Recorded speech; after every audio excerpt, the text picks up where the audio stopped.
Ah, comme c'est beau, Carole, et vous faire souffrir. Non, non, non, non. Aujourd'hui, parce qu'au programme ce matin, c'est une comédie et une pièce de théâtre. Et grâce au succès de Marilyn Monroe dans ce film, on parle de 7 ans de réflexion. Wilder. 7 ans de réflexion, c'est Billy Wilder pour le film, mais c'est une pièce au départ qui est adaptée au cinéma en 1955. Au départ, c'est une pièce qui a un grand succès, notamment à Broadway, depuis le début des années 50. Une pièce écrite par George Axelrod. Alors, le héros se retrouve célibataire le temps d'une semaine parce que sa famille est pas par les charmes de sa nouvelle voisine. Il se rêve en tombeur et en séducteur. Ce qui est très intéressant avec la pièce, c'est que le texte de la pièce est beaucoup plus cru, beaucoup plus fort, beaucoup plus direct, beaucoup plus honnête Que ce qu'on a vu que dans ce le qu'on film. a vu au cinéma. Parce D'accord. qu'à l'époque, on est dans les années 50, le code Hays régit toute la Ouais. création. C'est un code créé par Monsieur Hays qui censure le cinéma. On ne peut pas montrer de scènes de sexe, de scènes d'amour, on ne peut même pas les suggérer et on ne peut pas parler d'adultère sous forme de plaisanterie. C'est Donc quand on a même le juste la petite thème jupe qui bouge. par rapport à ce qu'on pouvait montrer dans cette scène. C'est ça qui est intéressant dans la pièce. On a le texte original. Il consomme, comme va nous l'expliquer Guillaume de Tonquédec dans la pièce. Vous allez voir, il nous en parle évidemment très bien. L'emporte. Toujours comme ça. Non, N'en rajoutez pas. C'est vrai aussi. Alors la mise en scène est très astucieuse parce qu'elle respecte totalement toutes les digressions. Il se rêve littéralement en tombeur et en flambeur.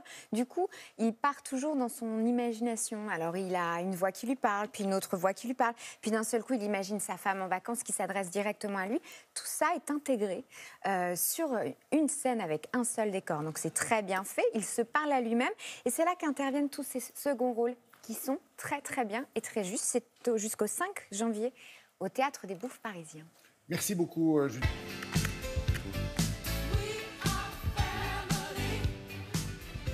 Dans le quart d'heure qui suit, Carole, Julie et Julia. Carole, à cause du courant, donc elle était électrocutée. Merci, Julia, de nous rejoindre.